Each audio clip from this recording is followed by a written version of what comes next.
Well, these couple of months we're learning how to be disciples of Jesus, how to follow him as we move through Matthew's gospel.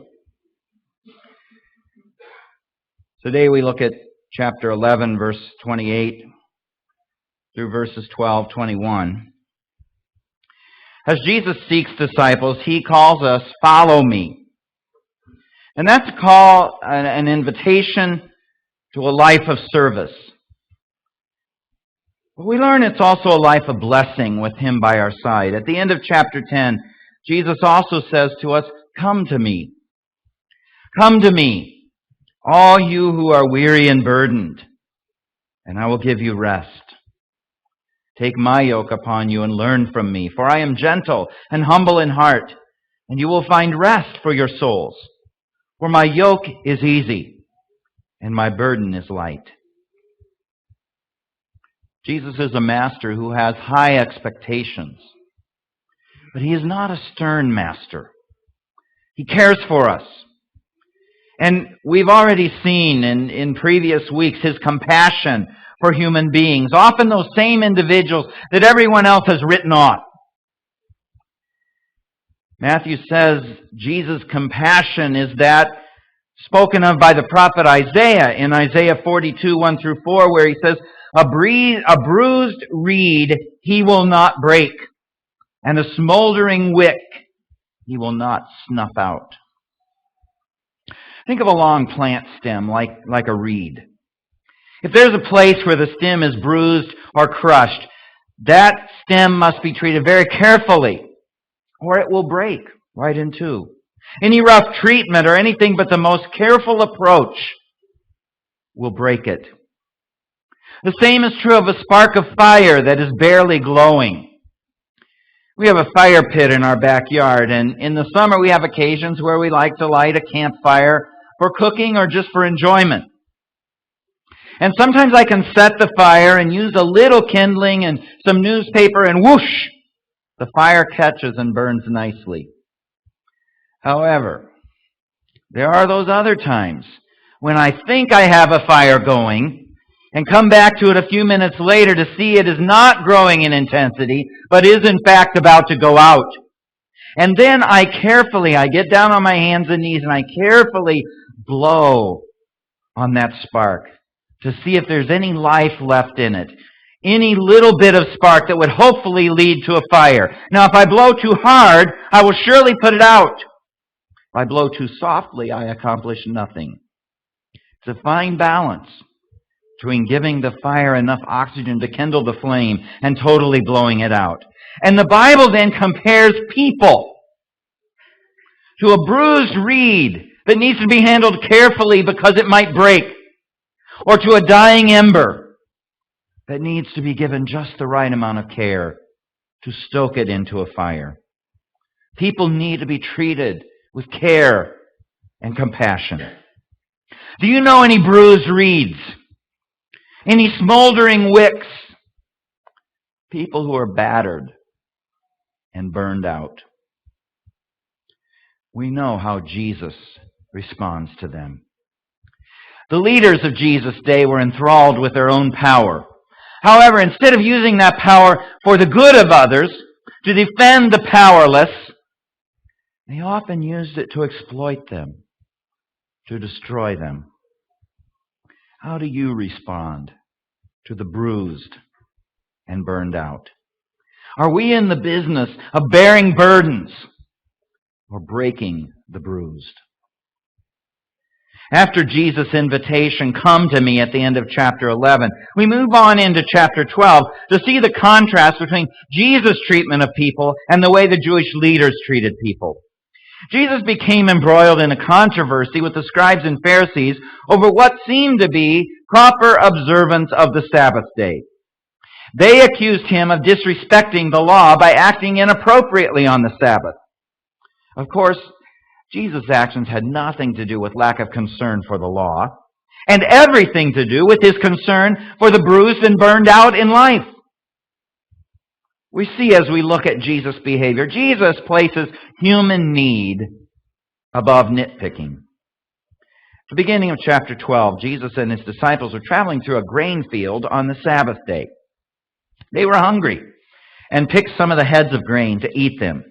Now, that's not the problem in and of itself. The problem was not that they took the grain from the field. Remember when I was in college, a professor who lived on campus had an apple tree inside his fence that had branches hanging over the adjacent city street. I reasoned that since the apples were on the outside of the fence, it wouldn't hurt if I took a few. Let's just say he didn't like it too well. And looking back on the incident, I wonder what I was thinking. But according to their customs, the disciples were not stealing. According to their customs, that they were allowed to do that. The accusation against them was not that they were stealing. There's a bigger issue at play here. By the first century, the Jews had 39 basic prohibitions of work on the Sabbath day. And the disciples here broke several of them. By picking the heads of grain, they were harvesting. By rubbing the heads in their hands to separate grain from chaff, they were threshing. By blowing away the chaff, they were winnowing. And by the combination of their actions, they were preparing a meal. All of which were violations of their tradition regarding work on the Sabbath day. Teachers of the Jews saw this and saw their actions as a gross violation of the Sabbath. Jesus saw some hungry men. He humanized the law. These were not farmers who were wantonly disregarding the Sabbath law by going about their work on the Lord's day. These were hungry men passing through a ripe field who took only enough to ease their hunger pangs. And in attempting to justify their actions, Jesus recalls the story of David, who appeared before Ahimelech the priest to ask for bread for his men. The only bread Ahimelech had was the consecrated bread from the tabernacle that had been removed from the presence of God and replaced with new loaves. And according to their law, only the priests were supposed to eat this bread.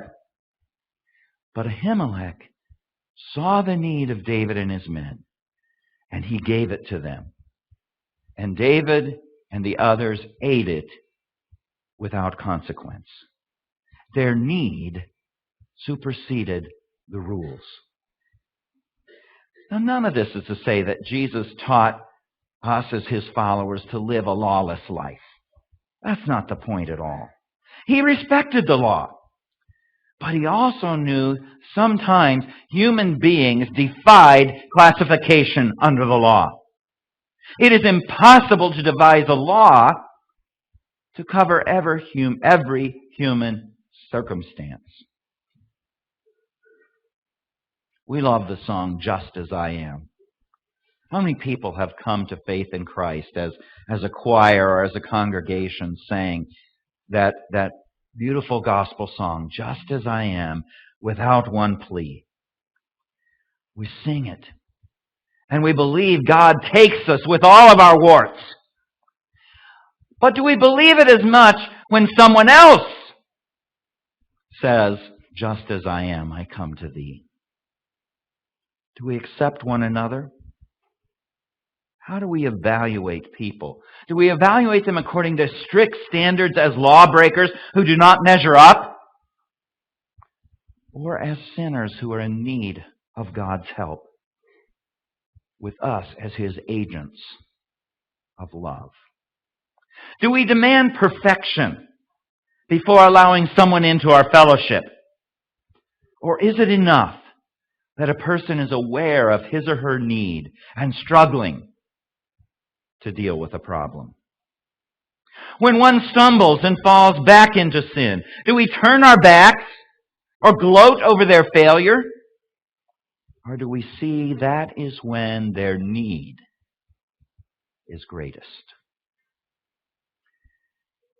We see in this passage that Jesus also places true worship above ritual. In verse 5, and talking about this whole Sabbath issue, Jesus said the priests in the temple continued their work of offering sacrifice every day, including the Sabbath, and no one accused them of breaking the law. In fact, their work was actually doubled on the Sabbath.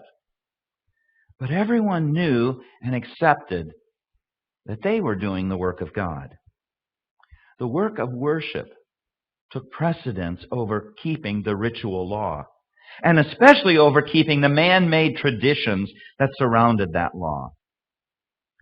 However, even worship can become so ritualized that we forget the lifestyle and attitude that must lie behind our deeds of worship. In today's passage, Jesus quotes from Hosea 6:6, where the Lord says, "I desire mercy, not sacrifice." Now, Jesus was not telling the Jews, and God was not saying through Hosea, that he did not want sacrifices. After all, God had commanded the sacrificial system. He had set the whole thing up when he gave the law. Sacrifice was an important part of their worship.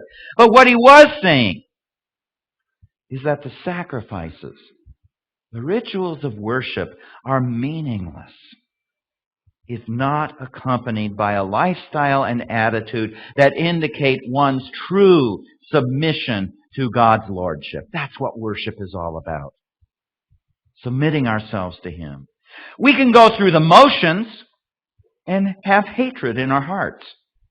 We can come to church, pray, read the Bible, sing, take the Lord's Supper, give an offering, and never really worship if our heart is not turned toward God.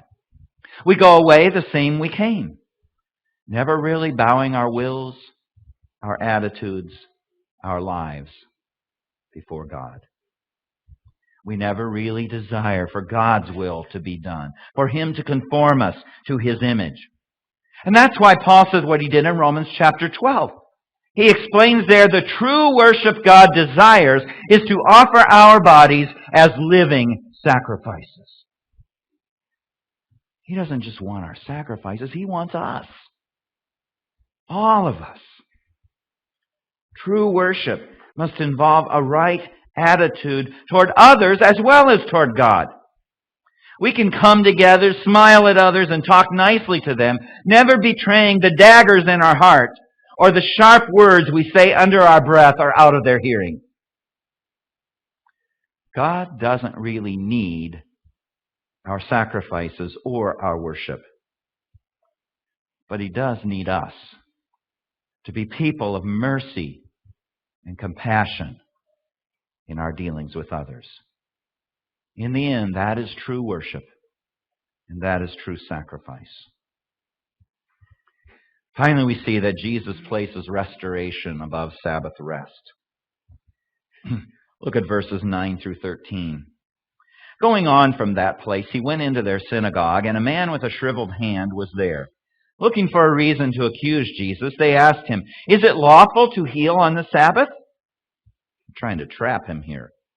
He said to them, "If any of you has a sheep, and it falls into a pit on the Sabbath, will you not take hold of it and lift it out? How much more valuable is a man than a sheep? Therefore it is lawful to do good on the Sabbath." Then he said to the man, "Stretch out your hand." So he stretched it out, and it was completely restored, just as sound as the other. But the Pharisees went out and plotted how they might kill Jesus. Under the traditions attached to their law, when it came to illness or disability, on the Sabbath day, one could prevent a person from getting worse, but could do nothing to make them better. Now figure that one out. In other words, you could put a bandage on a wound, but no medicated salve, unless a person's life was in danger. Of course, that wasn't the case with the man in the story. He had a shriveled hand. His life wasn't endangered. But Jesus understood that the true meaning of the Sabbath was rest of body, mind, and spirit. And according to Jesus, whatever may have been unlawful on the Sabbath, it was always lawful to do good, especially to a fellow human being. But notice the contrast here between Jesus and the Jewish leaders. While Jesus was being condemned by the Pharisees for relieving a burden of suffering on the Sabbath, they were at the same time on the Sabbath plotting to kill him. It's easy to see that their Sabbath rest, their time for spiritual refreshment, to contemplate God and His ways, was really meaningless. It did not benefit them, and certainly did not honor God. Are we so rigid that we cannot see that our ministry is the work of restoration with people? Compassion is not always an easy virtue to practice. People are not always easy to deal with. They are messy. But compassion is Christ-like. In February 1990, Erich Honecker, who was formerly the repressive and cruel communist dictator of East Germany, underwent cancer surgery. And upon being discharged from the hospital, found himself with no place to go. Preacher Uma Holmer provided 2 rooms of his modest home for Honecker and his wife during his recuperation. And he angered many Germans, even his Christian brothers and sisters. But Holmer said, "We could hardly have a welcoming statue of Jesus Christ in our village and then leave someone outside the door who has got into trouble through his own deeds." Matthew gives us a glimpse of Jesus' heart in chapters 11 through and 12. He begins with Jesus' invitation, "Come to me, all you who are weary and burdened, and I will give you rest." Then he shows us how Jesus put that into practice. Relief from weariness was not through the rituals of Sabbath keeping. True rest is the refreshment that comes from compassionate caring for those whom we meet along the way. The attitudes of the Pharisees ultimately brought death, including the death of Jesus. But Jesus' actions brought a new lease on life. After Jesus healed the man in the synagogue, Matthew goes on to say he continued to heal all their sick. And then Matthew adds his own editorial comment in verses 17 and following. This was to fulfill what was spoken through the prophet Isaiah. "Here is my servant whom I have chosen, the one I love, in whom I delight. I will put my spirit on him, and he will proclaim justice to the nations. He will not quarrel or cry out. No one will hear his voice in the streets. A bruised reed he will not break, and a smoldering wick he will not snuff out, till he leads justice to victory. In his name the nations will put their hope." We see here the contrast between the Spirit-filled servant of God and those who clung to the regulations of the law. He healed the sick, restored the broken, cared for the suffering, fed the hungry, and fanned into a living flame those whose hopes and dreams were nearly extinguished. He brought hope to the hopeless. What about us? As those of us who claim to be followers of Jesus, do we give hope, or do we snatch it away from people? What is our attitude toward the poor, the immigrant, the homeless, the hungry? How do we treat the divorced, the single parent, the homosexual, or the outspoken unbeliever? Do we bind up, or do we batter the bruised? Do we snuff out that last ember of hope, or do we fan it into a fire of devotion? We're going to stand and sing a song of commitment, and hopefully I've left you with a challenge today. Hopefully Jesus' example has given you an understanding of how compassion always overcomes legalism. Let's stand together as we sing.